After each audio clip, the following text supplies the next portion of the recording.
Hello everyone, कैसे आप सभी। फिर से स्वागत है हमारे इस चैनल पे। आज हम क्लास 8 का जो चैप्टर नंबर 2 है अपना, the invisible living world beyond our naked eyes, इसको आज हम खत्म करने वाले हैं। मतलब एक ही वीडियो लेक्चर में पूरे चैप्टर को हम खत्म करेंगे, यानी इस चैप्टर का वन शॉट होने वाला है। तो चलिए शुरू करते हैं इस चैप्टर को। भाई, एज हम सभी जानते हैं कि जो हमारा ह्यूमन आइज है वो किसी भी ऑब्जेक्ट को एक मतलब सर्टेन साइज से कम साइज वाले ऑब्जेक्ट को नहीं देख सकते। मतलब अपना देखने का जो है ना, वो एक लिमिट है ना। हम एक पर्टिकुलर साइज के ऑब्जेक्ट को ही देख सकते हैं, उससे छोटा ऑब्जेक्ट नहीं देख सकते। ठीक है। For centuries many tiny living organism remained unknown. बहुत सारे टाइनी लिविंग ऑर्गेनिज्म थे जो हिस्ट्री में हम नहीं जान पाए थे, क्योंकि हमारे आई का एक लिमिट है ना, उससे छोटा हम देख नहीं सकते। क्लियर है। अच्छा, द डेवलपमेंट ऑफ लेंसेज, जो लेंस का डेवलपमेंट हुआ, कॉन्वेक्स लेंस आप लोग जानते होंगे, इसको मैग्नीफाइंग ग्लास में भी इस्तेमाल होता है। क्यों?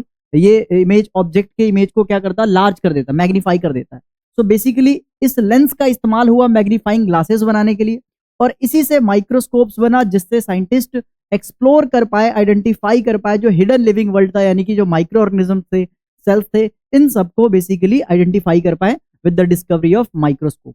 ठीक है। अच्छा, की आइडियाज क्या है कि जो नेकेड आइज है, लिमिटेड विजिबिलिटी मिलती है भाई नेकेड आइज से। ठीक है। मैग्नीफाइंग ग्लास से हम क्या कर सकते हैं, ऑब्जेक्ट को एनलार्ज कर सकते हैं, 100 गुना 200 गुना ज्यादा हम एनलार्ज करके देख सकते हैं।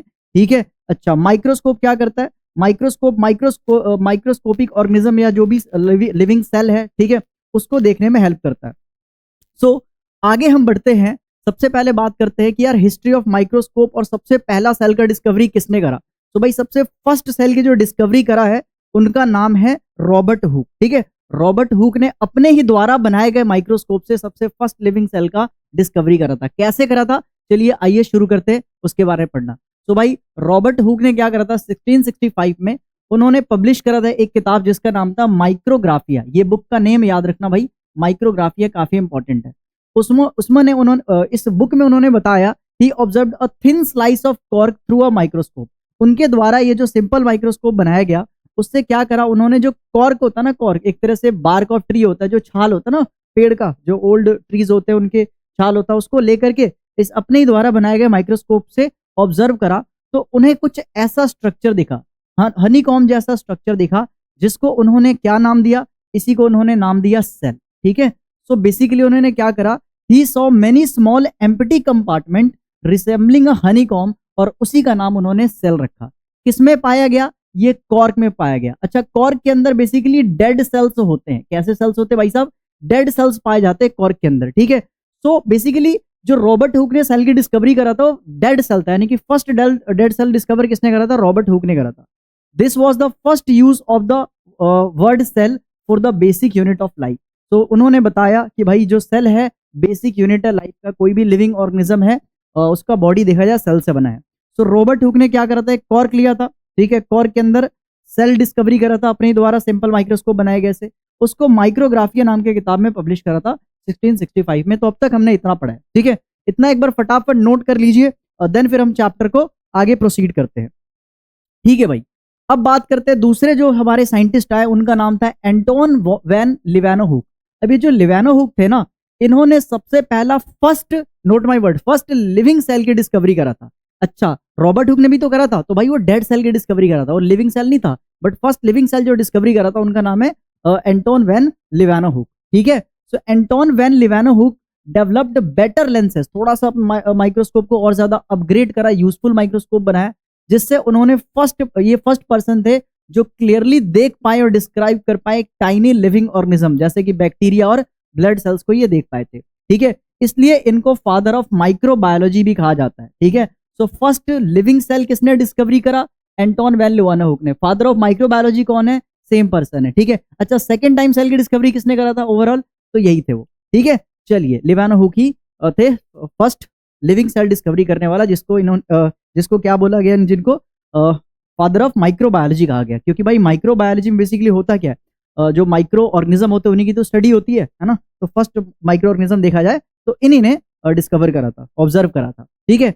अब बात करते हैं डेफिनेशन का। सबसे पहले हम पढ़ने जा रहे हैं कि व्हाट इज सेल, सेल क्या होता है। ठीक है। सेल क्या होता है, तो ये समझने से पहले एक मैं आपको छोटा सा डायग्राम बना के दिखाऊंगा, एक जनरल, एक बेसिक स्ट्रक्चर है सेल का।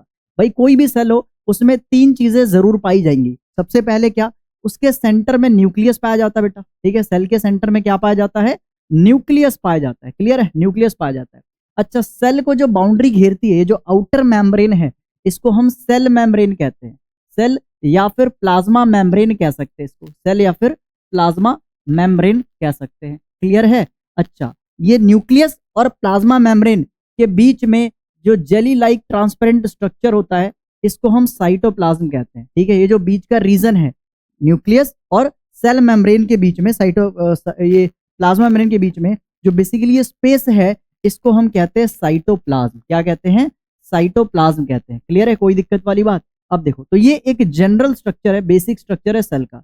कोई भी सेल हो उसमें तीन चीजें पाया जाएगा, ठीक है। हाँ, there are exception out there, जैसे कि हमारा जो मेमेलियन आरबीसी होता है वहां पे न्यूक्लियस नहीं होता, ठीक है, तो एक्सेप्शन भी है। बट हाँ, मोस्ट ऑफ द सेल में तीन चीजें पाई जाएंगी। सबसे पहला क्या भैया? सेल मेम्ब्रेन या प्लाज्मा मेम्ब्रेन, दूसरा साइटोप्लाज्म, और तीसरा क्या पाया जाएगा? न्यूक्लियस पाया जाएगा, ठीक है, न्यूक्लियस पाया जाएगा।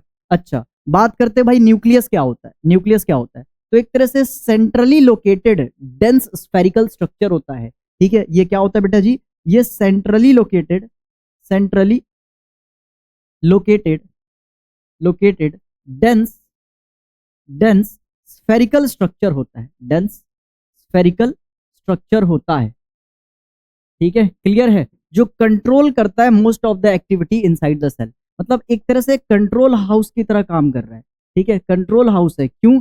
जो मोस्ट ऑफ द एक्टिविटी है वो कौन कंट्रोल करता है? न्यूक्लियस। अच्छा, इसके अंदर ही क्या होता है? डीएनए होता है, ठीक है, कंटेन जेनेटिक मटेरियल, ठीक है, जेनेटिक मटेरियल। जेनेटिक मटेरियल क्या होता है? जो इन्फॉर्मेशन पेरेंट्स से ऑफस्प्रिंग में पास ऑन करता है। जैसे किसी के पेरेंट्स का आई का कलर ग्रीन है, तो बच्चे का भी चांसेस है ग्रीन हो जाए। तो ये जो इन्फॉर्मेशन है बेटा, वो डीएनए के अंदर स्टोर होता है, यानी कि जेनेटिक मटेरियल। और ये कहाँ पे पाया जाता है? न्यूक्लियस के अंदर पाया जाता है, ठीक है। अच्छा, फिर हम बात कर रहे हैं किसके बारे में? फिर हम बात कर रहे हैं बेटा प्लाज्मा मेम्ब्रेन के बारे में। तो ये आउटर मोस्ट कवरिंग होती है सेल की, outer covering of cell that surround cytoplasm, जो साइटोप्लाज्म को सराउंड करता है। फिर बात करते हैं साइटोप्लाज्म क्या होता है भाई।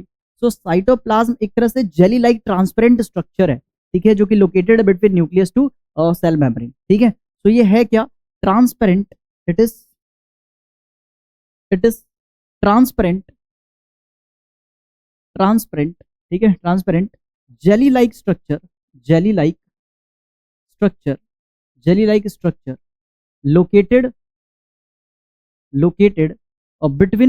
Between nucleus and cell membrane, ठीक है। सीएम का मतलब क्या है यहाँ पे? सेल मेम्ब्रेन है, ठीक है। सीएम है, पीएम बोल सकते हैं, PM for plasma membrane, CM for sale membrane, clear है। जो भी सेलुलर एक्टिविटी या लाइफ प्रोसेस होता है साइटोप्लाज्म के अंदर ही होता है, ठीक है। तो एक तरह से ये साइट है किसका? साइट फॉर सेलुलर रिएक्शन या बायोकेमिकल रिएक्शन, या कह सकते हो लाइफ प्रोसेस, ठीक है। और एक तरह से इसी के अंदर में सारे सेल ऑर्गन्स पाए जाते हैं, जैसे कि mitochondria, Golgi body, endoplasmic reticulum, ये सब हायर क्लास में से पढ़ोगे, 9th क्लास में आप, ठीक है। सो इसके अंदर क्या होता है? कंटेन सेल ऑर्गेनेल्स, ठीक है। इसके अंदर क्या पाया जाता है भैया?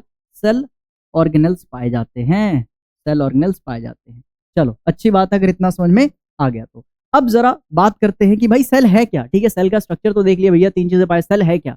तो सेल को आप ऐसे कह सकते हो कि ना, सेल बिल्डिंग ब्लॉक है किसी भी लिविंग ऑर्गेनिज्म का। जैसे बिल्डिंग बनाने के लिए ईंट की जरूरत होती है ना, वैसे लिविंग ऑर्गेनिज्म की बॉडी बनाने के लिए सेल की जरूरत होती है। तो सेल को ब्रिक यानी ईंट से तुम एक तरह से इमेजिन कर सकते हो। तो सेल है क्या? What is cell? Cell is the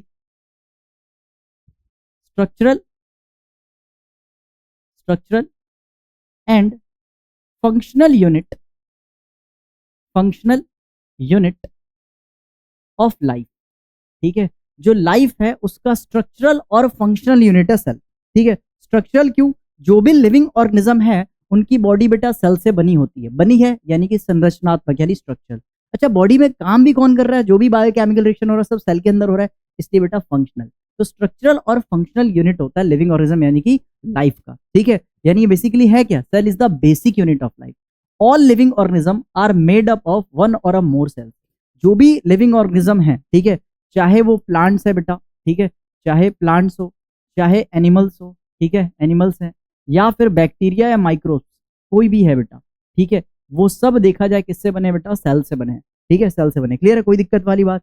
cell का एक और डेफिनेशन हम लिख सकते हैं कि सेल क्या होता है, बिल्डिंग ब्लॉक होता है, ठीक है, लिविंग ऑर्गेनिज्म का, ठीक है। इसका एक और डेफिनेशन लिखा जा सकता है क्या, कि cells are the building blocks, building blocks of living organism, ठीक है। जो भी जिंदा जीव है उनकी बॉडी किससे बनी होती है भाई, सेल से बनी होती है।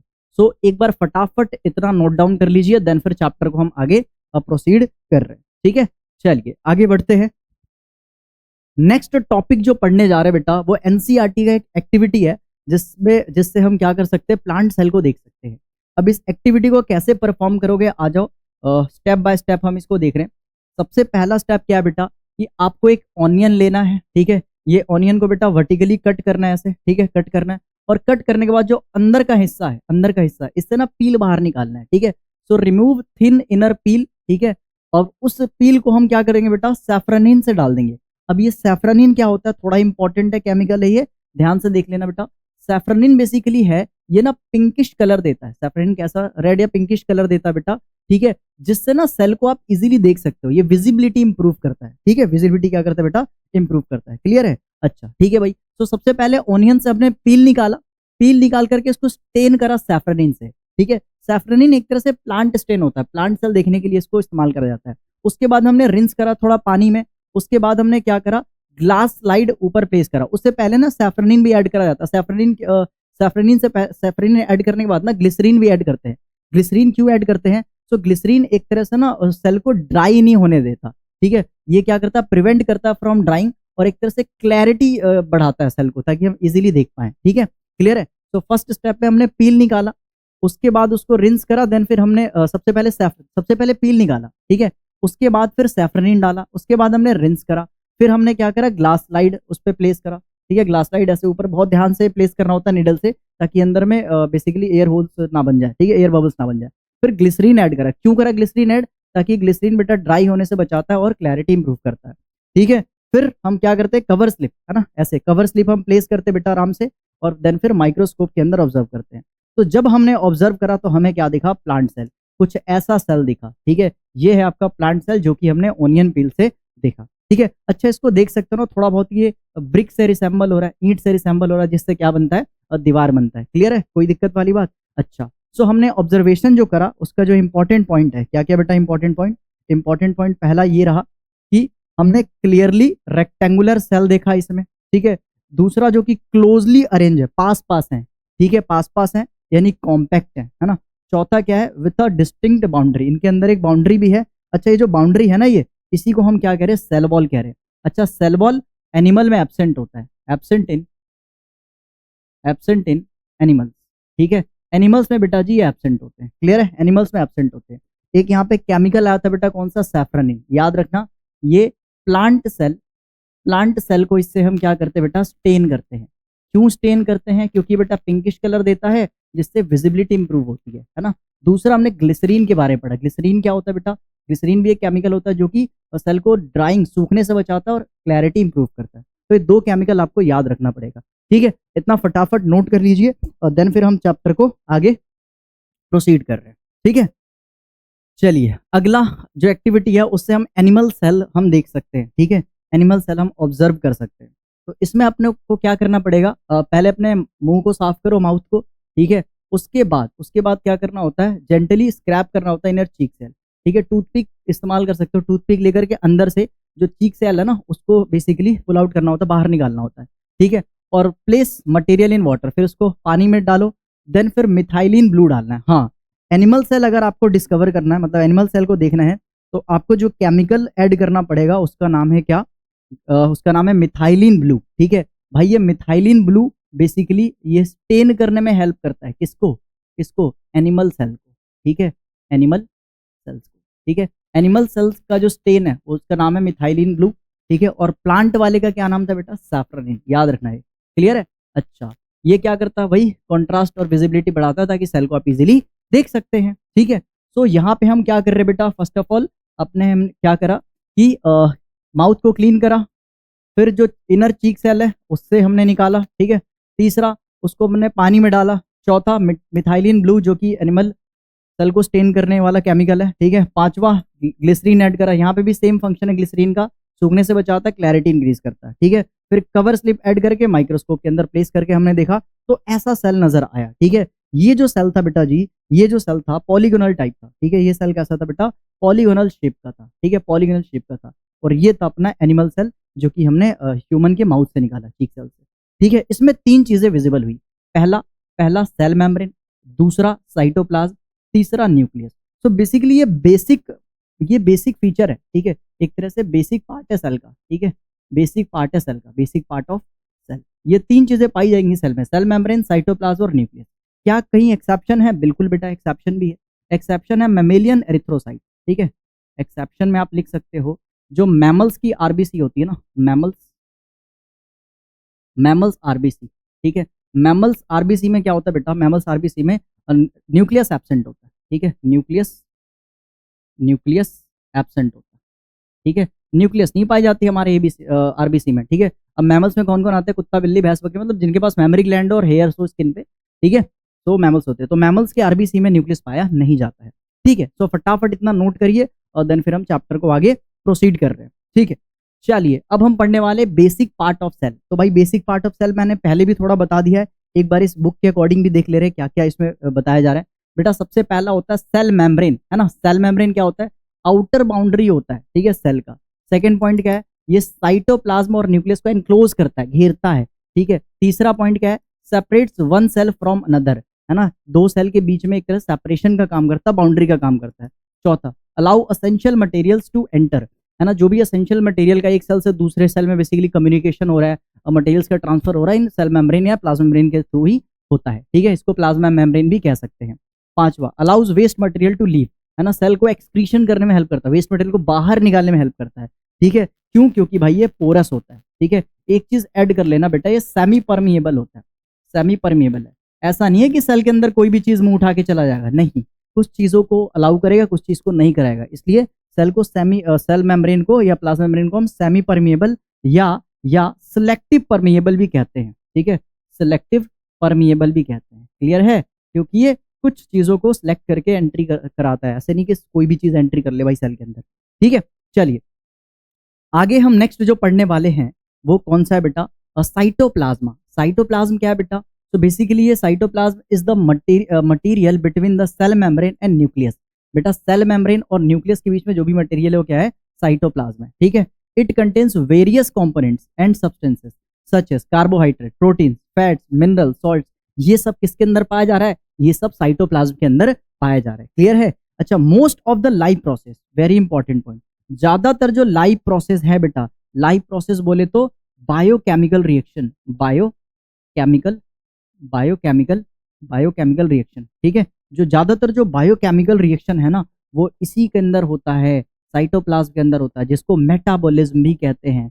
मेटाबॉलिज्म बोले तो भैया रेस्पिरेशन हो गया, ये सब चीजें एक्सक्रीशन हो गया, ठीक है। अच्छा, तो ये था हमारा साइटोप्लाज्म के बारे में। अब हम बात कर रहे हैं न्यूक्लियस। न्यूक्लियस क्या होता है? Regulate cell activity, cell activity को रेगुलेट करता है। और दूसरा, ग्रोथ को भी कंट्रोल करता है, सेल के ग्रोथ को भी कंट्रोल करता है। कौन? न्यूक्लियस। और एक चीज और मैं ऐड करना चाहूंगा जो एनसीईआरटी में दिया नहीं आपके 8th क्लास में, ये 9th क्लास में बताया जाएगा आपको कि बेटा इसके अंदर क्या होता है, इट कंटेन्स डीएनए, ठीक है। डीएनए क्या होता है? डीऑक्सी राइबो न्यूक्लिक एसिड, यानी कि जेनेटिक मटेरियल होता है जो इनहेरिटेंस करवाने में हेल्प करता है, passing of characters from one generation to another या फिर फ्रॉम पेरेंट्स टू ऑफस्प्रिंग। जैसे कि आपका हेयर का कलर क्या है, आई का कलर क्या है, आपका बॉडी का हाइट क्या है, मतलब ये सब चीज जो कैरेक्टर्स है वो पास ऑन करवाता है डीएनए। क्यों? क्योंकि डीएनए के अंदर ही तो जीन होता है और वही जीन क्या करता है? इन्फॉर्मेशन को, कैरेक्टर्स को हमारे स्टोर करता है, ठीक है।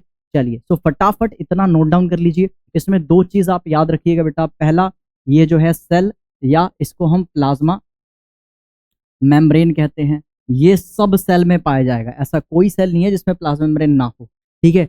दूसरा बेटा जी न्यूक्लियस, दूसरा क्या पाया जाता है? न्यूक्लियस, है ना। और तीसरा पाया जाता है साइटोप्लाज्म। तो ये भाई ये बेसिक पार्ट है सेल का जो कि हर सेल में पाया जाएगा एक्सेप्शन मेमेलियन आरबीसी जिसमें न्यूक्लियस एब्सेंट होता है। ठीक है, चलिए फटाफट इतना नोट करिए, देन फिर हम चैप्टर को आगे प्रोसीड कर रहे हैं। ठीक है, नेक्स्ट जो हम पढ़ने जा रहे हैं बेटा प्लांट सेल के बारे में। अच्छा, प्लांट सेल में ऐसा क्या था जो एनिमल सेल में नहीं था? तो बेटा प्लांट सेल में जो सबसे बाहर वाला लेयर देख रहे हो ना, इसको कहते हैं सेल वॉल। इसको क्या कहते हैं? सेल वॉल कहते हैं। और ये एब्सेंट होता है एनिमल में। ये क्या होता है? एब्सेंट होता है एनिमल में। ये फर्क है प्लांट सेल और एनिमल सेल में। और इसका जो वैक्यूल है ना, ये देखो वैक्यूल। वैक्यूल क्या होता है? एक तरह से एम्प्टी स्पेस होता है। एम्प्टी स्पेस होता है जो वेस्ट या न्यूट्रिशन वगैरह को स्टोर करके रखते हैं। तो ये वैक्यूल लार्ज होता है बेटा जी, है ना, लार्ज होता है और सेंट्रली लोकेटेड होता है। सेंट्रली लोकेटेड होता है, सेंटर में पाया जाता है। और जो प्लांट सेल है ना, उसका न्यूक्लियस साइड में, देख सकते हो बेटा जी, इसमें न्यूक्लियस क्या है बेटा जी? साइड में है। ठीक है, न्यूक्लियस साइड में। क्लियर है? कोई दिक्कत वाली बात? ठीक है, तो न्यूक्लियस इसका है भाई साहब, एक मिनट, साइड में। क्लियर है? चलो अच्छी बात है। अच्छा, एनिमल सेल में या तो वैक्यूल एब्सेंट होगा, नहीं तो बहुत छोटा होगा, अगर प्रेजेंट भी होगा तो। ठीक है, और क्या चीज़ है भैया इसमें? इसमें एक बहुत ही खूबसूरत सी चीज़ है जिसको हम कहते हैं प्लास्टिड्स। ठीक है, प्लास्टिड। और कुछ प्लास्टिड जिसमें क्लोरोफिल प्रेजेंट होता है, उसको हम क्या कहते हैं? क्लोरोप्लास्ट कहते हैं। क्या कहते हैं? क्लोरोप्लास्ट, जो कि ग्रीन कलर देता है प्लांट को, फोटोसिंथेसिस कराता है। ठीक है, कहीं कहीं कलरलेस भी प्लास्टिड पाए जाते हैं जो फूड या वेस्ट मटेरियल को, फूड को स्टोर करता है। ठीक है, न्यूट्रिशन को स्टोर करता है। ठीक है, एक क्रोमोप्लास्ट भी होता है, इसमें कलरफुल पिगमेंट पाया जाता है जो कि फूलों को, फलों को रंग देता है। ये पढ़ोगे हायर क्लास में। ठीक है, तो सबसे पहले बात कर रहे हैं सेल वॉल। क्या है भैया जी सेल वॉल? तो सेल वॉल बेसिकली देखा जाए तो outer most covering, outer most मतलब सेल मेम्ब्रेन के भी बाहर, है ना। ये देखो, ये अंदर में ना सेल मेम्ब्रेन है, सेल मेम्ब्रेन है। ठीक है, सेल मेम्ब्रेन जिसको प्लाज्मा मेम्ब्रेन कहते हैं।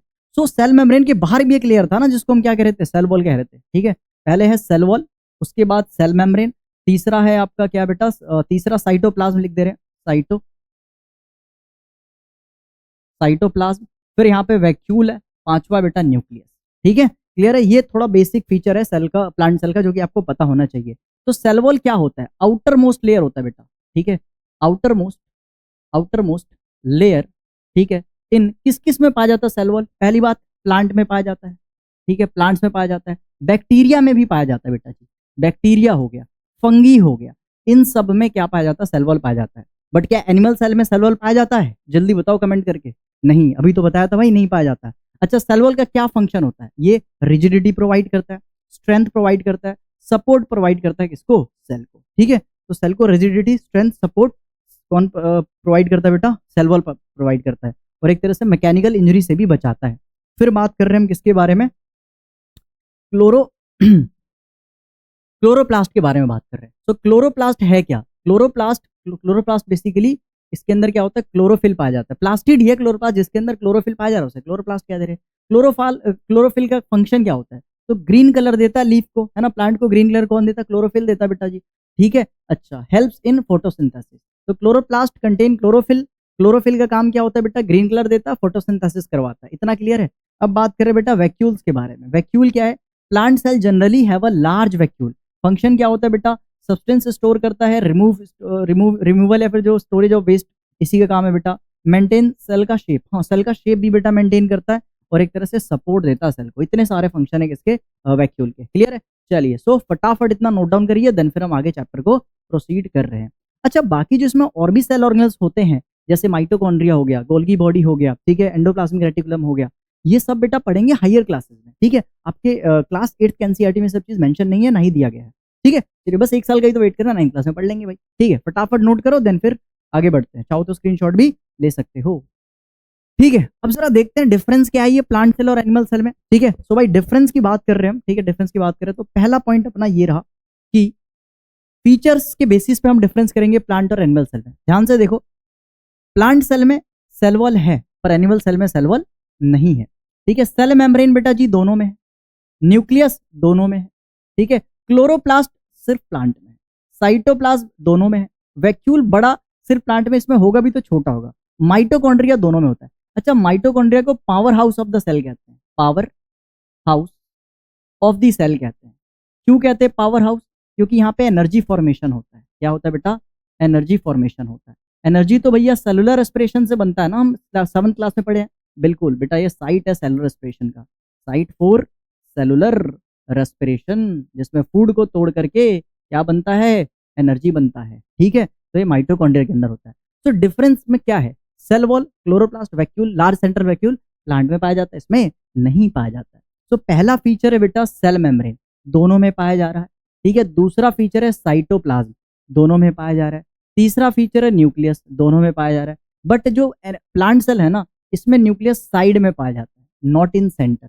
यहाँ पे बेटा सेंटर में पाया जाता है, आप ध्यान से देख सकते हो फिगर को, ठीक है। चौथा, इसमें सेल वॉल पाया जाता है, इसमें सेल वॉल नहीं पाया जाता है, प्लांट सेल में, सॉरी एनिमल सेल में नहीं पाया जाता है, ठीक है। पांचवा, क्लोरोप्लास्ट, ऑफ कोर्स बेटा प्लांट में प्रेजेंट होगा, तभी तो ग्रीन कलर आता है प्लांट में और फोटोसिंथेसिस कर पाते हैं।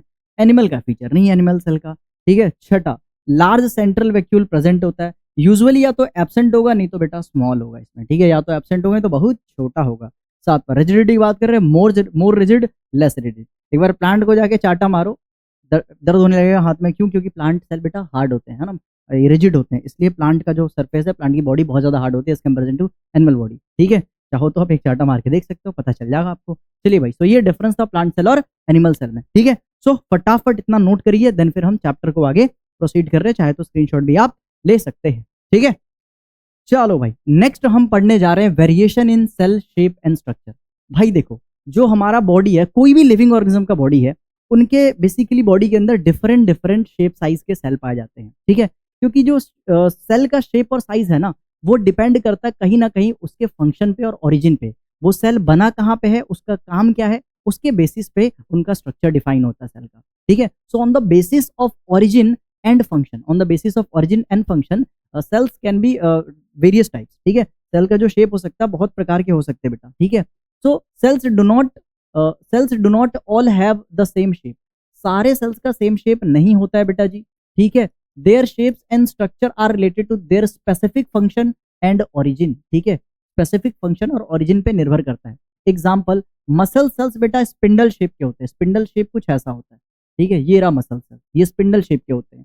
अच्छा, ये थिन होते हैं, फ्लेक्सिबल होते हैं, और किसमें हेल्प, अच्छा थिन फ्लेक्सिबल है तो किसमें हेल्प करेंगे, ठीक है, मूवमेंट एंड लोकोमोशन में। क्यों? क्योंकि बेटा कॉन्ट्रैक्शन और रिलैक्सेशन, कॉन्ट्रैक्शन रिलैक्सेशन कर पाते हैं, जिससे क्या होता है बेटा, मूवमेंट होता है, ठीक है। मूवमेंट एंड लोकोमोशन होता है, मूवमेंट एंड लोकोमोशन होता है। क्लियर है? कोई दिक्कत वाली बात? चलिए, वही बात करते बेटा नर्व सेल्स की, है ना। नर्व सेल्स जिसे क्या कहते हैं अपन लोग, न्यूरॉन्स कहते हैं। सो न्यूरॉन्स बेटा लंबा होता है, ब्रांच्ड होता है, ठीक है, और ये कैरीज करता है मैसेज को थ्रू द बॉडी। अब देखो, इसका लॉन्ग होना, ब्रांच होना, ये हेल्प करता है कि बॉडी के अंदर कनेक्शन बनाने में, डिफरेंट डिफरेंट साइड्स में जाने में, और रैपिडली फास्ट कम्युनिकेशन करने में हेल्प करता है। अगर ये लंबे नहीं होते तो कम्युनिकेशन में दिक्कत होती है और बॉडी के हर पार्ट्स में ये अवेलेबल नहीं होते फिर, ठीक है। सो इसलिए नर्व सेल क्या होते हैं, लॉन्ग होते हैं, ब्रांच स्ट्रक्चर होता है इसका, ठीक है। लॉन्ग एंड ब्रांच स्ट्रक्चर होता है, सो दैट ये each and every part of the body में अवेलेबल हो और फास्ट कंडक्शन कर सकते हैं इंफॉर्मेशन का to and from the brain, ठीक है। चलिए फटाफट इतना नोट कर लीजिए भाई, नर्व सेल का डायग्राम बहुत इंपॉर्टेंट है, 8th 9th 10th हर क्लास के लिए इंपॉर्टेंट है, ठीक है। ऐसे ब्रांच शेप का होता है, ठीक है। बाकी इसके लेवलिंग वगैरह 9th क्लास में है तो वहाँ पे पढ़ेंगे, अभी इसमें आपका लेवलिंग वगैरह नहीं है तो डोंट वरी, ठीक है। सो फटाफट स्क्रीनशॉट ले लीजिए या नोट कर लीजिए, आगे बढ़ते हैं। नेक्स्ट हम पढ़ रहे बेटा लेवल ऑफ ऑर्गेनाइजेशन। अब ये लेवल ऑफ ऑर्गेनाइजेशन क्या है भाई, ठीक है। लेवल ऑफ ऑर्गेनाइजेशन क्या है, बहुत ईजी है, सिंपल सा है, देखते हैं इसको, समझते हैं प्यार से, ठीक है। ये जो बेटा है ना लेवल ऑफ ऑर्गेनाइजेशन, इसको हम सेलुलर ऑर्गेनाइजेशन भी कहते हैं। क्या कहते हैं? सेलुलर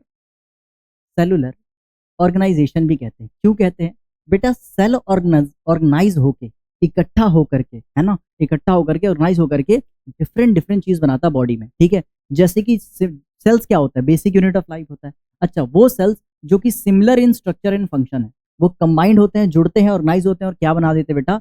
टिश्यू बना देते हैं, ठीक है। तो टिश्यू क्या होता है? Group of similar sales performing performing similar function, ठीक है, सिमिलर फंक्शन। वो क्या मिलके क्या बना देते बेटा? टिश्यू बना देते। टिश्यू होता है क्या? Group of similar sales performing similar function. अच्छा, सेम टिश्यू जिनका फंक्शन सेम है या सिमिलर है, वो मिलके ऑर्गन बना देते हैं। So different tissue organize together to form organ. ऐसे डिफरेंट ऑर्गन, ठीक है, several organs working together to form major organ system, ठीक है। और ऐसे सारे ऑर्गन सिस्टम मिल करके क्या बना देते हैं? कंप्लीट ऑर्गेनिज्म बना देते हैं, ठीक है। अगर मैं बात करूं बेटा टिश्यू का, ठीक है, टिश्यू का बात करूं, ठीक है, तो टिश्यू मस्कुलर टिश्यू हो गया, इसका एग्जांपल क्या हो गया?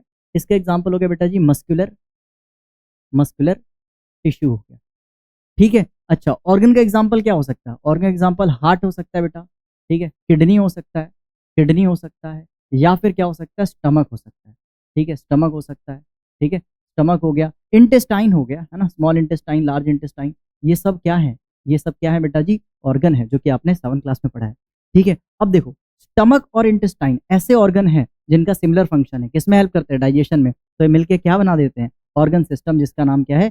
Digestive system, digestive digestive system, ठीक है, डाइजेस्टिव सिस्टम। और भी कोई ऑर्गन सिस्टम होता है? बहुत सारे ऑर्गन सिस्टम भाई हमारे, जैसे किडनी एक्सक्रीटरी सिस्टम का पार्ट है, हार्ट सर्कुलेटरी सिस्टम का पार्ट है, सर्कुलेटरी सिस्टम का पार्ट है, ठीक है। और क्या होता है हमारे में? अभी मैंने बताया एक्सक्रीटरी सिस्टम, एक्सक्रीटरी सिस्टम हो गया, ठीक है। और क्या हो गया बेटा जी? अभी हमने देखा एक और एग्जांपल है लंग्स, लंग्स भी हमारा क्या है? एक ऑर्गन है। तो ये किसका पार्ट है बेटा? ये रेस्पिरेटरी सिस्टम का पार्ट है, ठीक है, रेस्पिरेटरी सिस्टम, ठीक है। ऐसे रिप्रोडक्टिव सिस्टम भी होता है, जो कि हायर क्लास में आप पढ़ोगे, ठीक है। चलिए, ऑर्गेनिज्म, ये सारे ऑर्गन सिस्टम मिल करके एक बॉडी को सर्वाइव करने में, एक लिविंग ऑर्गेनिज्म को सर्वाइव करने में, सारे लाइफ प्रोसेस परफॉर्म करने में हेल्प करते हैं। लाइफ प्रोसेस क्या होता है? वो सारे केमिकल रिएक्शन है, सारे प्रोसेस जिससे एक लिविंग ऑर्गेनिज्म जिंदा रहे, ठीक है, और इससे बन जाता पूरा कंप्लीट बीइंग। क्लियर है? So this was the cellular organization, जिसमें सेल ऑर्गेनाइज होकर के डिफरेंट डिफरेंट लेवल पे टिश्यू ऑर्गन सिस्टम बना रहे और as a whole organism construct कर रहे हैं, ठीक है। तो देख सकते हो एक छोटा सा सेल क्या क्या बना दे रहा है, पूरा बॉडी बना दे रहा है, बॉडी में डिफरेंट ऑर्गन टिश्यू, ये सब चीज बना दे रहे हैं सेल, ठीक है। चलिए, सो फटाफट इतना नोट करिए और देन फिर हम आगे चैप्टर को प्रोसीड कर रहे हैं। नेक्स्ट हम बात कर रहे हैं बेटा, देखो, single cell multicellular organism. भाई देखो, इस दुनिया में किसी कोई भी अगर ऑर्गेनिज्म है, ठीक है, जो सेक्सुअल रिप्रोडक्शन से बन रहा है, ठीक है, वो सभी का जिंदगी कहीं ना कहीं एक सिंगल सेल से ही शुरुआत हुई है, ठीक है, जिसे हम क्या कहते हैं? जाइगोट कहते हैं। आप सभी को पता है बेटा क्या, कि मान लो ये स्पर्म है, ठीक है, स्पर्म है, और ये ओवम है, ओवम है। स्पर्म को हम क्या कहते हैं? मेल गैमीट कहते हैं। क्या कहते हैं? मेल गैमीट कहते हैं। और ओवम को क्या कहते हैं बेटा जी? फीमेल गैमीट कहते हैं, फीमेल गैमीट्स कहते हैं, ठीक है, फीमेल गैमीट कहते हैं। बेटा इन दोनों का जब मिलन होता है, मिलन बोले तो इन दोनों का फ्यूजन होता है, उस प्रोसेस को हम फर्टिलाइजेशन कहते हैं। क्या कहते हैं बेटा? फर्टिलाइजेशन। फर्टिलाइजेशन होता है क्या भैया? Fusion of male and female gamete को फर्टिलाइजेशन कहते हैं, जिससे एक सिंगल सेल बनता है। जिससे क्या बनता है बेटा जी? एक सिंगल सेल बनता है ना, सिंगल फर्टिलाइज सेल बनता है। इसको अपन जाइगोट कहते हैं, इसको हम क्या कहते हैं? जाइगोट कहते हैं। क्लियर है? और बेटा जी इसी जाइगोट से एक चींटी भी बनती है ना, एक ह्यूमन यानी कि हम भी बनते हैं, है ना, और एक एलिफेंट भी बनता है, ठीक है, एलिफेंट भी बनता है, ठीक है। सो भाई देखा जाए, चींटी, ह्यूमन, एलिफेंट, ये सब एक सिंगल सेल से बने, बट फिर भी बॉडी साइज में कितना अंतर है ना। इसका जवाब दे सकते हो ऐसा क्यों? तो बेटा इसका आंसर छुपा है किसमें? इसका आंसर छुपा है नंबर ऑफ सेल में। एंट के बॉडी में कम नंबर ऑफ, देखो सारे तो एनिमल है, तो सब में एनिमल सेल्स ही पाया जा रहा है, सबका साइज शेप देखा जाए तो सेम ही है, ठीक है। ऐसा नहीं कि एलिफेंट में बहुत बड़ा सेल पाया जाता है एंड में बहुत छोटा, ना ना ना, सब में सिंगल सेल, मतलब सब में सेल ही पाया जा रहा है, सिमिलर साइज के सारे जो एनिमल सेल है वही प्रेजेंट है ना भाई। बस वही एंट में कम नंबर ऑफ सेल है तो इसलिए छोटा रह गया, एलिफेंट में बहुत ज्यादा नंबर ऑफ सेल है तो बड़ा हो गया, हम में इंटरमीडिएट है तो हम ऐसे रह गए बेटा जी, ठीक है। तो इन तीनों में फर्क ये है बेटा कि सेल नंबर का फर्क है, किसी में ज्यादा सेल नंबर है, किसी में कम है, बट हम सबकी जिंदगी एक सिंगल सेल से ही तो शुरुआत हुई है, हम सभी एक सिंगल सेल से ही तो बने बेटा, ठीक है, क्लियर है। तो the life of a complex organism begin with a single cell, the egg. अच्छा, ये भी तो बेटा एक सिंगल सेल से ही बना, देखा जाए तो स्पर्म एक सिंगल सेल है, ओवम सिंगल सेल है, ये बेटा स्मॉलेस्ट सेल है, ठीक है, मेल में स्मॉलेस्ट सेल इन ह्यूमन यानी कि मेल बॉडी, ठीक है, मेल बॉडी, क्लियर है। और ये बेटा जी लार्जेस्ट सेल है, लार्जेस्ट, मैंने लार्जेस्ट बोला, लॉन्गेस्ट नहीं, लॉन्गेस्ट तो बेटा न्यूरॉन्स होता है, नर्व सेल होता है, ठीक है। लार्जेस्ट सेल है बेटा जी किसमें? In human. अब ह्यूमन में भी किसमें बेटा जी? फीमेल, है ना, फीमेल में। अच्छा, हमारे बॉडी में ह्यूमंस में लॉन्गेस्ट, सबसे लंबा सेल कौन सा है बेटा? तो न्यूरॉन्स है, ठीक है। नर्व सेल को ना, नर्व सेल को हम न्यूरॉन्स भी कहते हैं, ये हमारे बॉडी में सबसे लॉन्गेस्ट सेल होता है बेटा जी। ये क्या होता है हमारे बॉडी में? सबसे लॉन्गेस्ट सेल होता है, ठीक है। तो लॉन्गेस्ट जो सेल है इस दुनिया में, बॉडी में भी और हमारे इस दुनिया में भी, जो लॉन्गेस्ट सेल है बेटा, सबसे लंबा सेल, वो न्यूरॉन ही है। लार्जेस्ट नहीं बोल रहा मैं, लॉन्गेस्ट। लार्जेस्ट तो बेटा वो जो एगोफॉस्टिस होता है उसके अंदर का योक होता है, वो सबसे लार्जेस्ट होता है, अभी मैं पढ़ाऊंगा उसके बारे में, ठीक है। चलो, सो अभी आप क्या करना है बेटा, हाँ ये नोट कर लीजिए इतना। फिर एग, यही जो एग है बेटा जी, फर्टिलाइज होते हैं और ये डिवाइड होते हैं, है ना, एक जायगोट। अब ये जो जायगोट है, ठीक है, बेसिकली ये जो जायगोट बना है, जायगोट यानी सिंगल सेल बना है, यही डिवाइड होकर के पहले 2 सेल बनेगा, ठीक है, 2 से बेटा जी फिर 4 सेल बनेगा, ऐसे ही करते करते बहुत सारे सेल्स वाले स्ट्रक्चर बन जाएगा, जिससे मल्टी सेलुलर ऑर्गेनिज्म का जन्म होगा, मल्टी सेलुलर ऑर्गेनिज्म बनेगा, ठीक है। So organism made up of many cells, है ना, organism made up of many cells, जिसको हम क्या कहते हैं, मल्टी सेलुलर ऑर्गेनिज्म कहते हैं। क्या कहते हैं, मल्टी सेलुलर ऑर्गेनिज्म, ठीक है। और जो एक सेल से बनते हैं उसे यूनिसेलुलर ऑर्गेनिज्म कहते हैं, अभी पढ़ने वाले हैं। मल्टी सेलुलर ऑर्गेनिज्म का एग्जांपल क्या है, ह्यूमंस, एनिमल्स, प्लांट्स, ये सारे मल्टी सेलुलर है। अच्छा, लार्जेस्ट सेल कौन सा इस दुनिया में बेटा, सो ये जो द योक है, योक किसका बेटा, ऑस्ट्रिच का, ठीक है, ऑस्ट्रिच का जो एग है, इसके अंदर जो योक है, ये सबसे बेटा लार्जेस्ट सेल है इस दुनिया में, ठीक है, लार्जेस्ट सेल है बेटा, लार्जेस्ट। एक मिनट, ये तो रेड पे रेड दिखेगा ही नहीं ना, तो बेटा जी ये क्या है, लार्जेस्ट सेल है इस दुनिया में, लॉन्गेस्ट नहीं, लार्जेस्ट। ये बेटा किसका डायमीटर 130 mm से लेकर के 170 mm तक हो सकता है, ठीक है। अच्छा, इसके बाहर में जो, ये बाहर में जो लेयर है और ये जो व्हाइट वाला मटेरियल होता है, जो जिम करने वाले लौंडे जो होते हैं अपने, ये व्हाइट वाला खाते हैं, इसको हटा देते, तो व्हाइट वाला जो पार्ट है और जो बाहर वाला पार्ट है बेटा, प्रोटेक्टिव शेल है, ये सारे नॉन सेलुलर होते हैं, ये सेल के नहीं, सेल से नहीं बने होते बेटा, ये नॉन सेलुलर होते हैं, नॉन सेलुलर होते हैं, ठीक है, क्लियर है, पढ़ सकते हो बेटा। Egg contains extra non cellular material, जो कि शेल होता है, जो प्रोटेक्शन में हेल्प, प्रोटेक्शन करता है बेटा एग का, ठीक है। और जो व्हाइट लिक्विड है, ये बेसिकली नरिश करता है, ठीक है, नरिश करता है ड्यूरिंग एम्ब्रियो डेवलपमेंट, जब अंदर में योक होता है उसका जब डेवलपमेंट होता है उसमें हेल्प करता है बेटा, है ना, एम्ब्रियो डेवलपमेंट में हेल्प करता है, इसलिए काफी न्यूट्रिशियस होता है, तभी तो जिम के लड़के अपन ये सब खाते हैं, ठीक है। चलो भाई, सो इतना नोट कर लो, देन फिर हम आगे प्रोसीड कर रहे हैं चैप्टर को। हाँ, अब कह रहा है क्या, व्हाट आर माइक्रो ऑर्गेनिजम्स, भाई माइक्रो ऑर्गेनिजम्स क्या होते हैं, ठीक है, माइक्रो ऑर्गेनिज्म क्या होते हैं। तो माइक्रो मतलब क्या है, छोटा, माइक्रो मतलब क्या है, छोटा, है ना, वेरी स्मॉल, वेरी स्मॉल, जिसको हम ऐसे अपने नंगी आंखों से देख नहीं सकते, नंगी आंखों मतलब कि बिना माइक्रोस्कोप के हम नहीं देख सकते हैं, ठीक है। और ऑर्गेनिज्म मतलब ऑर्गेनिज्म, है ना, ऑर्गेनिज्म मतलब कोई लिविंग ऑर्गेनिज्म है बेटा, है, ठीक है। सो microorganism are living organisms so small that they cannot be seen with the naked eye। इसको देखने के लिए हमें क्या चाहिए, माइक्रोस्कोप चाहिए, इसी को माइक्रोब्स, माइक्रोब्स या फिर हम क्या कहते हैं, माइक्रोऑर्गेनिज्म कहते हैं, ठीक है। They can only be seen, they can only be seen through through naked eyes, sorry through microscope ना, नेकेड आईज से देख ही नहीं सकते बेटा, है ना, माइक्रोस्कोप, माइक्रो, क्लियर है गाइस, कोई दिक्कत वाली बात। अच्छा, माइक्रोऑर्गेनिज्म कहाँ कहाँ पाए जाते हैं भैया, सो माइक्रोऑर्गेनिज्म वाटर में पाए जाते हैं, सॉइल में पाए जाते हैं, एयर में पाए जाते हैं, बॉडी में पाए जाते हैं, एंड इवन एक्सट्रीम एनवायरनमेंट में भी माइक्रोऑर्गेनिज्म पाए गए हैं, जैसे कि हॉट स्प्रिंग, ठीक है, हॉट स्प्रिंग, हॉट स्प्रिंग जो होता है ना, गर्म पानी जो होता है बेटा, इसका टेम्परेचर 100 डिग्री सेल्सियस तक जा सकता है, यहाँ पे भी माइक्रोऑर्गेनिज्म मिले हैं, ठीक है। यहाँ तक कि स्नो के अंदर, बर्फ के अंदर भी माइक्रोऑर्गेनिज्म मिले बेटा, तो एक्सट्रीम कंडीशन में भी माइक्रोऑर्गेनिज्म क्या कर सकते हैं, सर्वाइव कर सकते हैं, ठीक है। जो हॉट स्प्रिंग में मिला उसका नाम है थर्मो एसिडोफाइल, पढ़ोगे हायर क्लासेस में, ठीक है। चलिए, सो फटाफट इतना नोट कर लीजिए और देन फिर हम आगे प्रोसीड कर रहे हैं चैप्टर को। सो टाइप्स ऑफ माइक्रोऑर्गेनिज्म हमें कौन कौन सा पढ़ना बेटा, तो माइक्रोऑर्गेनिज्म की टाइप्स की बात करें तो यहाँ पे 5 टाइप्स हैं, वो सॉरी 4 टाइप्स हैं।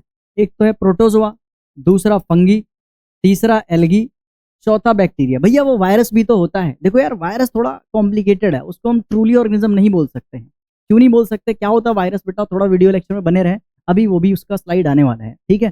तो सबसे पहले हम ग्रुप की बात कर रहे हैं प्रोटोजोआ। प्रोटोजोआ में एग्जाम्पल क्या है, अमीबा, पैरामीशियम, ठीक है। अमीबा का कोई शेप नहीं होता है, रेगुलर शेप का होता है, पैरामीशियम चप्पल शेप का होता है, स्लीपर शेप का होता है, अभी हम देखने वाले इसका डायग्राम। फिर फंगी में क्या होता है, ब्रेड मॉल्ड, जो कि ब्रेड रोटी ये सब खराब कर देता है बेटा, मॉल्ड होता है, पेनिसिलियम वगैरह हो गया, यीस्ट हो गया, है ना, यीस्ट बेटा अल्कोहल ब्रेड वगैरह बनाने में हेल्प करता है बेटा, ठीक है।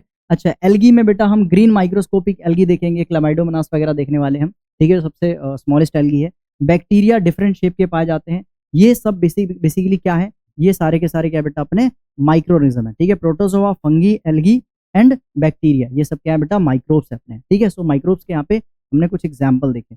आगे बात करते हैं क्या टाइप्स ऑफ माइक्रोऑर्गेनिज्म में, सबसे पहले हम अमीबा के बारे में पढ़ेंगे, ठीक है। अमीबा है क्या, अमीबा है क्या? तो भाई अमीबा एक प्रोटोजोआन है, प्रोटोजोआ है यानी प्रोटिस्टा है। क्या है बेटा जी? प्रोटिस्टा। अभी हमने देखा था ना प्रोटिस्टा, वही है। सिंगल सेल्ड है बेटा, एक ही सेल से बना होता है इसका बॉडी।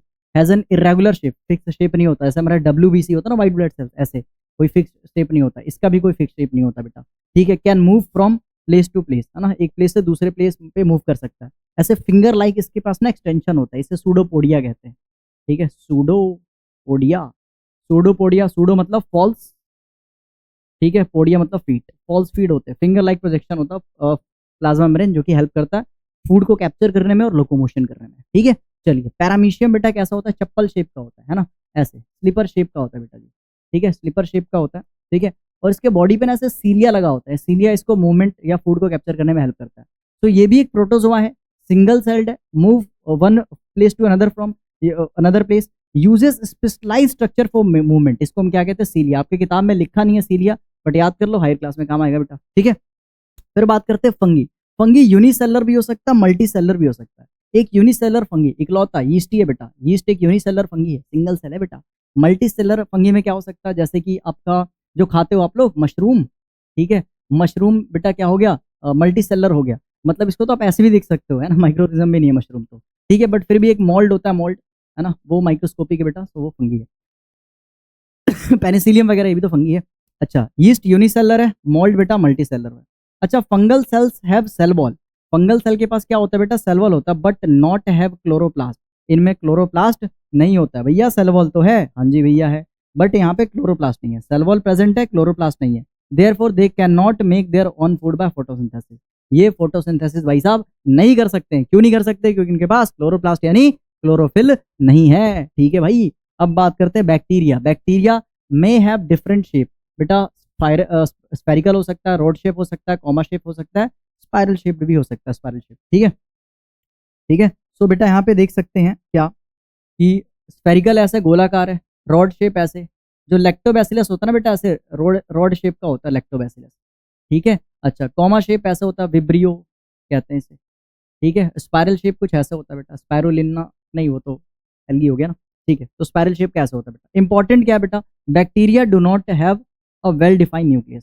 बेटा इसमें ना वेल डिफाइंड न्यूक्लियस नहीं होता है, ऐसे स्कैटर्ड मटेरियल होता है, इसको हम क्या कहते हैं? न्यूक्लियोइड कहते हैं, है ना। इसमें वेल डिफाइंड न्यूक्लियस नहीं होता, मतलब न्यूक्लियस न्यूक्लियर मेम्ब्रेन से घिरा नहीं होता है, ऐसे स्कैटर्ड होता है।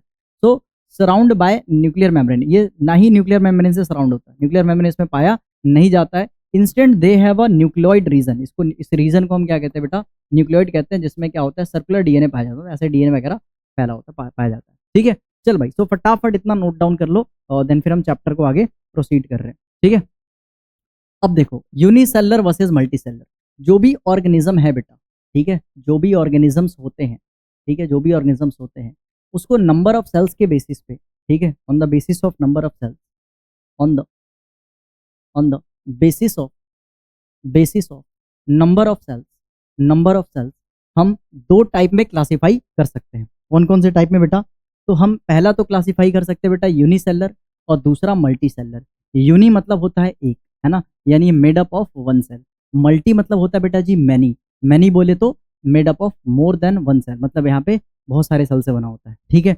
अच्छा, एग्जाम्पल क्या? बैक्टीरिया, प्रोटोजोआ, यीस्ट, ठीक है, ये सब है। अच्छा, इसमें क्या बेटा? एक सिंगल सेल परफॉर्म कर रहा सारे फंक्शन, जो कि मल्टी सेलर ऑर्गेनिज्म में डिफरेंट डिफरेंट सेल्स मिलकर करता है ना, पे सिंगल सेल सारा काम कर दे रहा भाई, एक्सक्रीशन, रेस्पिरेशन, डाइजेशन, सब एक ही सेल कर रहा है। ठीक है।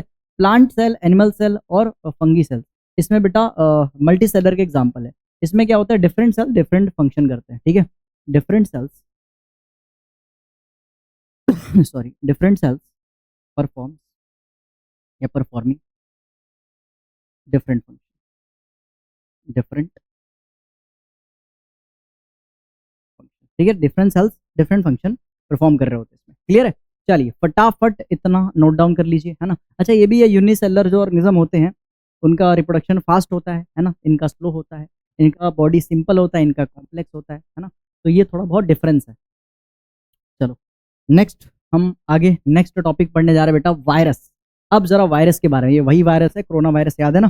तो बेटा देखो, वायरस बेसिकली है क्या?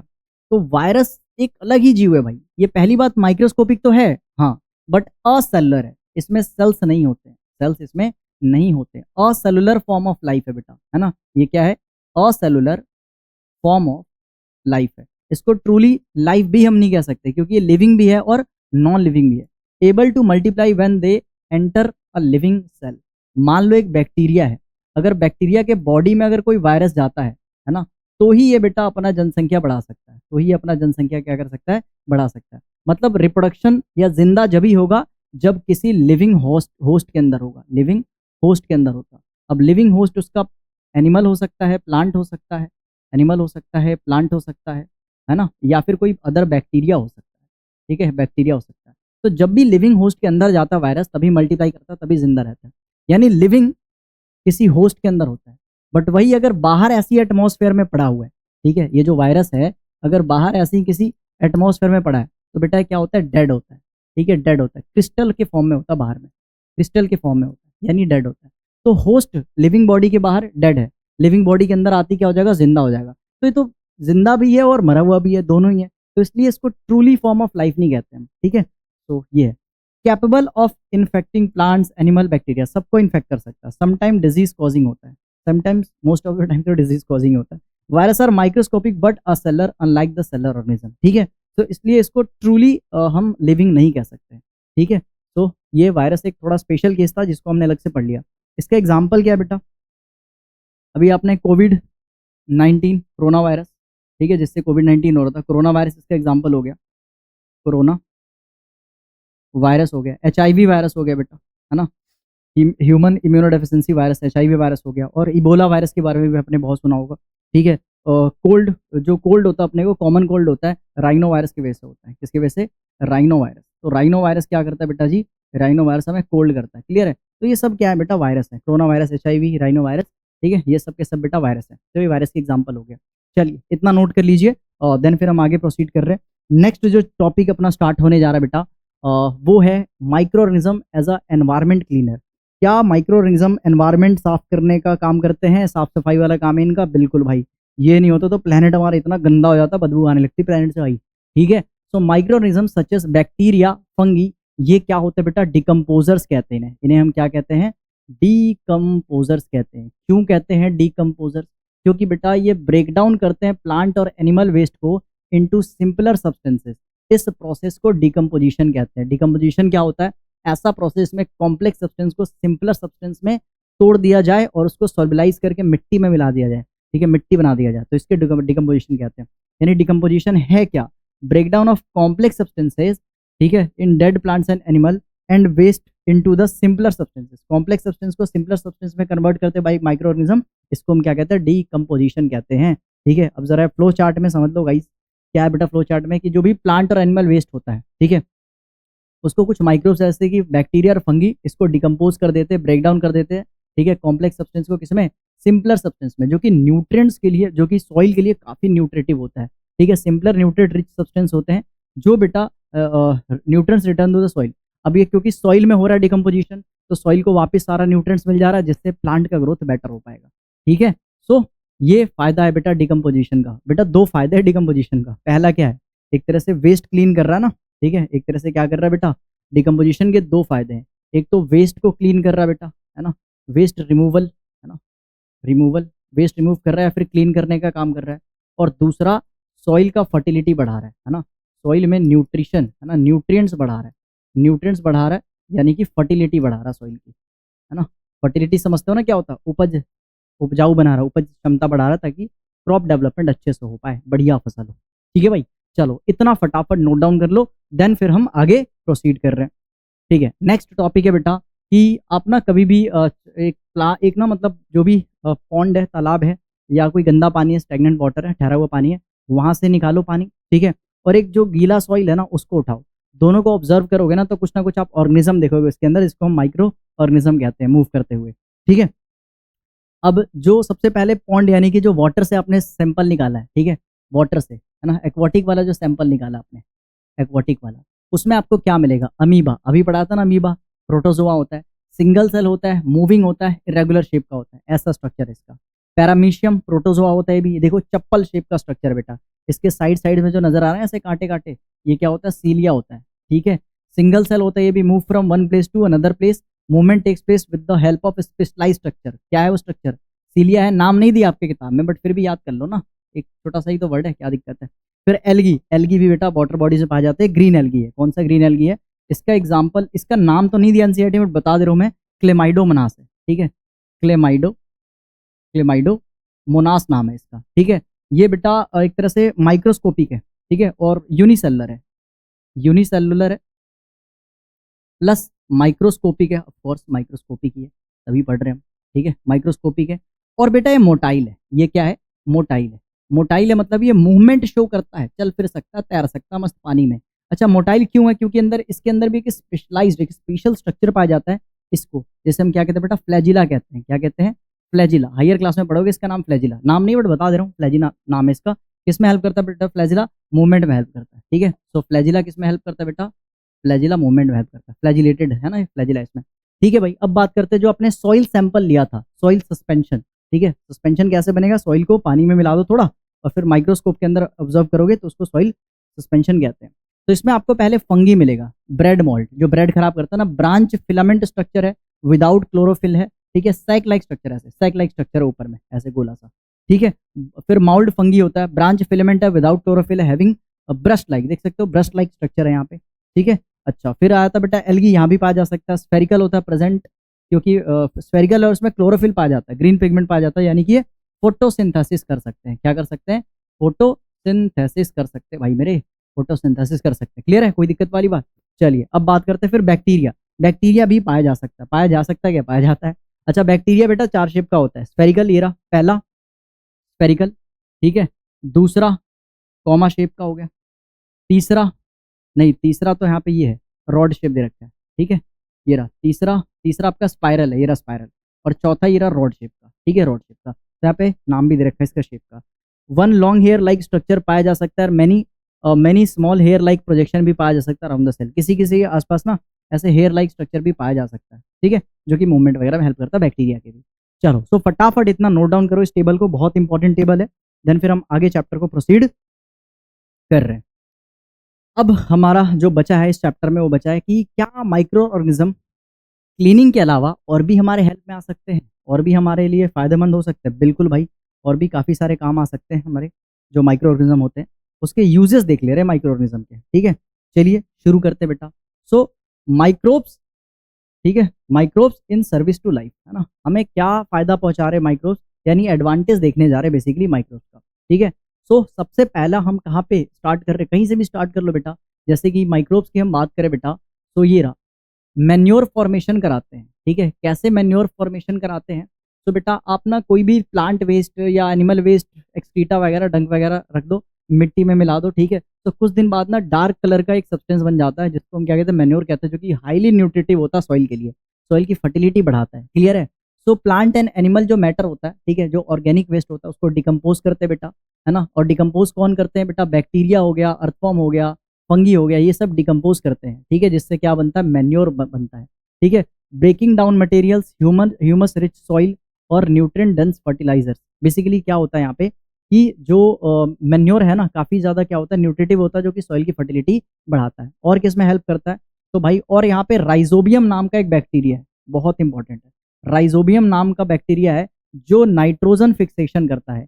ये कहाँ पाया जाता है, लेग्यूम्स, जो लेग्यूम्स होते हैं ना, पल्सेस, दाल, जैसे कि बेसिकली पीज हो गया, ठीक है, लेंटिकल्स हो गए, ठीक है, लिनसीड, ये सारे मतलब जो भी पल्सेस है ना, पल्सेस के रूट में नोड्यूल फॉर्मेशन करते हैं, उसी नोड्यूल के अंदर क्या होता है, राइजोबियम पाए जाते हैं। ये क्या करते हैं बेटा, नाइट्रोजन फिक्स करते हैं, नाइट्रोजन फिक्सेशन करते हैं।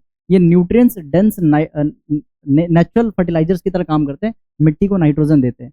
रूट नोड्यूल फॉर्मेशन होता है, और यहाँ पे ही क्या होता है बेटा, म्यूचुअल सर्वाइवल रिलेशनशिप देखा जा सकता है। देखो, जिस प्लांट के रूट में, ये देख रहे हो, ये नोड्यूल्स हैं, इसी को क्या कहते हैं बेटा, और नोड्यूल फॉर्मेशन कहते हैं। जो राइजोबियम है इसी नोड्यूल्स के अंदर पाया जाता है, ठीक है, इसी नोड्यूल्स के अंदर पाया जाता है। और बेटा एक तरह से जो प्लांट है इसको खाना दे रहा है, और नोड्यूल्स नाइट्रोजन को फिक्स करके प्लांट को दे रहा है। सो प्लांट को न्यूट्रिशन, प्लांट को एक तरह से इनऑर्गेनिक मटेरियल, जैसे कि नाइट्रोजन है, नाइट्रोजन बेटा लिविंग ऑर्गेनिज्म के ग्रोथ के लिए बहुत ज़्यादा इंपॉर्टेंट होता है, बट हम डायरेक्टली एयर से नाइट्रोजन नहीं ले सकते, ना ही हम ले सकते हैं, ना ही प्लांट ले सकते हैं।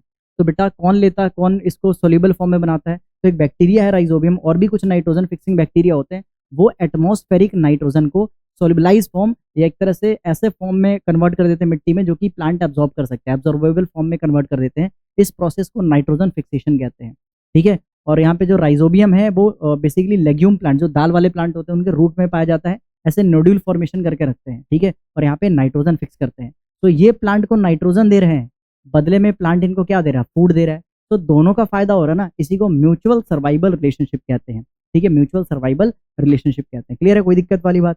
चलिए अब बात करते हैं यीस्ट, ठीक है, या यीस्ट ब्रेड बेकिंग में। अब ब्रेड मेकिंग में भी क्या इस्तेमाल होता है इसका? बिल्कुल होता है। बेसिकली यीस्ट जो है ना वो एल्कोहल, शुगर को तोड़ करके एल्कोहल और CO2 गैस बनाता है, ठीक है, एल्कोहलिक फर्मेंटेशन कहते हैं। इससे क्या होता है बेटा, इससे क्या होता है, वो कार्बन डाइऑक्साइड से ना बेसिकली एयर बबल्स बनते हैं, जिसकी वजह से फूल जाता है। जो डो हो गया या केक हो गया या ब्रेड हो गया, ये सब फूल जाते हैं, इससे फ्लफी और सॉफ्ट अपीयरेंस आता है, ठीक है। जो बेसिकली बेकर यीस्ट है ना उसका नाम है सेकेरोमाइसिस सर्विसेज। इसका नाम इंपॉर्टेंट नहीं है बट हाँ बेकर यीस्ट इसको कहते हैं, याद कर लेना, ठीक है। अच्छा और कुछ है क्या? हाँ, नीडिंग डो, जो डो होता है ना, डो जिससे बेसिकली डिफरेंट डिफरेंट मटेरियल्स बनाते हैं, इडली डोसा ये सब सब बनाते हैं, ठीक है, केक वगैरह बनाते हैं। सो ये सब को बेसिकली जो फ्लफी बनाता है वो कार्बन डाइऑक्साइड गैस की वजह से होता है, जो कि यीस्ट जब रेस्पिरेशन कर रहे होते हैं, रेस्पिरेशन करते हैं तो बेटा वो कार्बन डाइऑक्साइड छोड़ते हैं, जिससे फ्लफी अपीयरेंस आता है। कार्बन डाइऑक्साइड गैस क्या करता है, राइजेस करता है डो में, जिससे स्पॉन्जी टेक्सचर आता है, जिससे अपना ब्रेड बनता है। क्लियर है? अच्छा अब बात करते हैं माइक्रोब्स एज अ बायोगैस। भाई जब भी ये जो यीस्ट है या जब भी माइक्रो ऑर्गेनिज्म रेस्पिरेशन कर रहे होते हैं तो उस समय कार्बन डाइऑक्साइड के साथ साथ ना एक बहुत इंपॉर्टेंट गैस मीथेन गैस निकल रहा होता है। ये मीथेन गैस जो होता है ना बेसिकली इससे बायोगैस बनता है, ठीक है। यानी बायोगैस में क्या क्या पाया जाता है, मीथेन यानी CH4, CO2 और हाइड्रोजन सल्फाइड। इस बायोगैस का इस्तेमाल बेटा बहुत जगह होता है, ठीक है। बायोगैस का इस्तेमाल करके हम बेसिकली इलेक्ट्रिसिटी बना सकते हैं, एज अ फ्यूल इस्तेमाल कर सकते हैं, ठीक है। ये सारा चीज़ हम कर सकते हैं इससे। अच्छा मिथानोजिन एक कुछ ऐसे बैक्टीरिया होते हैं जो कि मिथेन प्रोड्यूस करते हैं, और ये गट्स ऑफ रूमिनेंट में भी पाए जाते हैं, जो कि सेलुलोज को डाइजेस्ट करते हैं, क्योंकि एनिमल सेलुलोज को डायरेक्ट डाइजेस्ट नहीं कर सकता, उसके लिए भी एक बैक्टीरिया चाहिए होता है, ठीक है। अच्छा एक कैटल डंग हो गया, ऑर्गेनिक डंग हो गया, इन सब से ही बेटा स्लज से ही क्या बनता है, मिथेन गैस प्रोड्यूस होता है। फिर बात करते हैं स्पायरुलिना। स्पायरुलिना एक तरह से ना सुपर फूड है, सुपर फूड यानी कि हेल्थ सप्लीमेंट में इस्तेमाल होता है, क्योंकि इसके अंदर बहुत ज़्यादा क्या होता है, बहुत ज़्यादा इसके अंदर न्यूट्रिएंट्स पाए जाते हैं, प्रोटीन बहुत ज़्यादा पाया जाता है, वाइटामिन B12 कॉम्प्लेक्स पाया जाता है, ठीक है। तो इसलिए स्पायरुलिना जो है एल्गी है, ठीक है, इसको एज अ फूड सप्लीमेंट इस्तेमाल करा जाता है, ठीक है। चलिए अब बात करते हैं कहाँ पे, लैक्टोबैसिलस बैक्टीरिया, ठीक है। लैक्टोबैसिलस बैक्टीरिया क्या करता है बेटा, कर्ड फॉर्मेशन में हेल्प करता है, ठीक है, कर्ड फॉर्मेशन में हेल्प करता है, क्योंकि मिल्क के जो अंदर एक लैक्टोज होता है ना, लैक्टोज उसको ये डाइजेस्ट करता है, ठीक है, उसको डाइजेस्ट करता है, फर्मेंट करता है, उसको कन्वर्ट कर देता है लैक्टिक एसिड में, ठीक है, इसलिए दही का स्वाद खट्टा होता है बेटा, ठीक है। और हाँ एक चीज़ और है, ये वाइटामिन B12 एनहेंस करता है, जिससे काफ़ी जो कर्ड होता है न्यूट्रिटिव बन जाता है। क्लियर है? चलिए सो बेसिकली देखा जाए तो किस किस में हेल्प करता है माइक्रो ऑर्गेनिज्म, किस किस में हेल्प करता है माइक्रो ऑर्गेनिज्म, तो एनवायरनमेंट क्लीन करने में हेल्प करता है, कर्ड फॉर्मेशन में हेल्प करता है, एल्कोहल फॉर्मेशन में कर रहा है, यीस्ट ब्रेड बेसिकली ब्रेड बनाने में कर रहा है, ठीक है। और ये जो इडली डोसा वगैरह होता है, डो होता है, सब बनाने में कौन हेल्प कर रहा है बेटा, माइक्रो ऑर्गेनिज्म हेल्प कर रहा है, ठीक है। और एनवायरमेंटल क्लीनर है, बहुत सारे मेडिसिन भी बनते हैं बेटा, ठीक है, एंटीबॉडीज वगैरह, ये सब एंटीबायोटिक्स वगैरह बनते हैं इन्हीं से। तो काफ़ी सारे एक तरह से एडवांटेज है माइक्रो ऑर्गेनिज्म के, ठीक है। चलिए आगे बढ़ते हैं।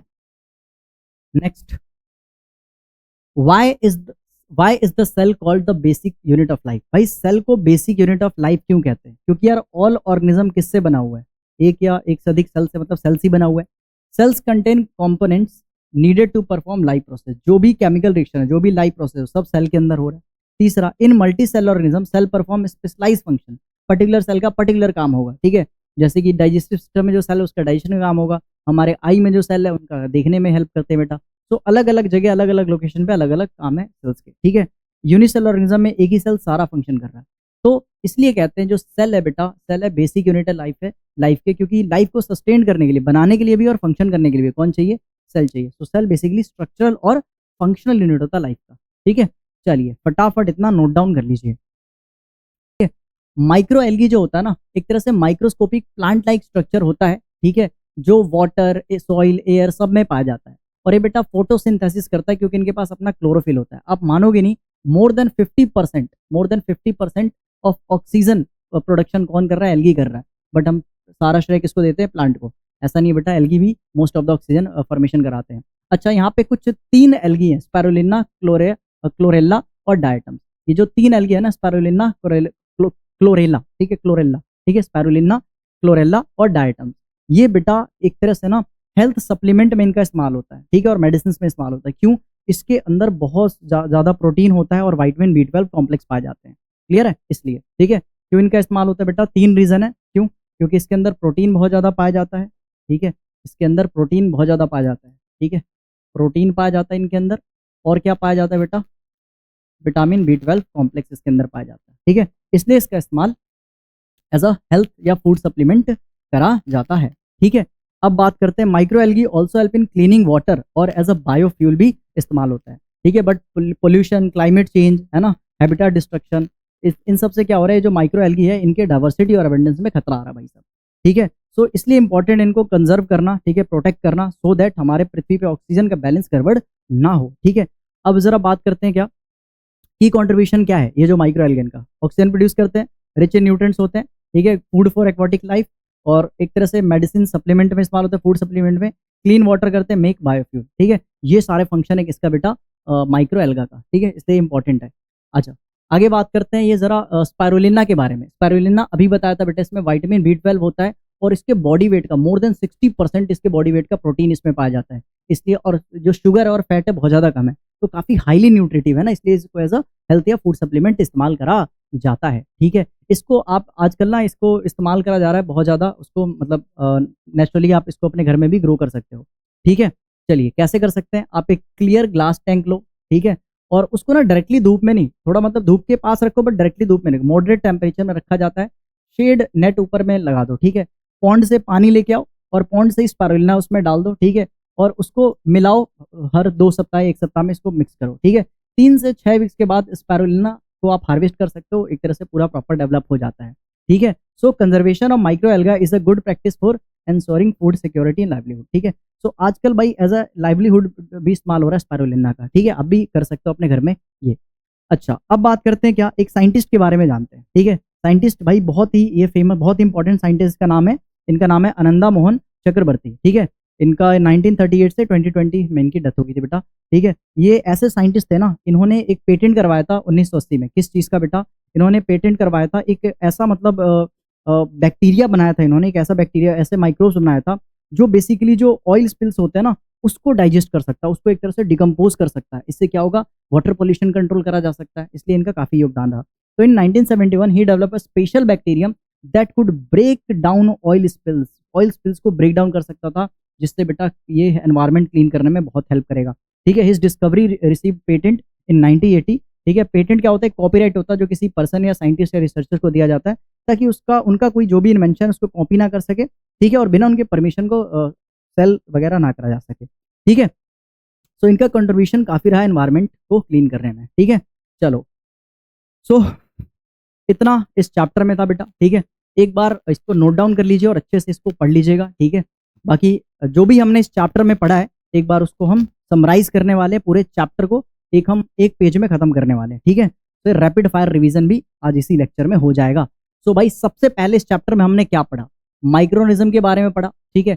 माइक्रोनिज्म क्या होता है? स्मॉल साइज ऑर्गेनिज्म होता है जिसको अनएडेड आइज या नंगी आंखों से नहीं देख सकते।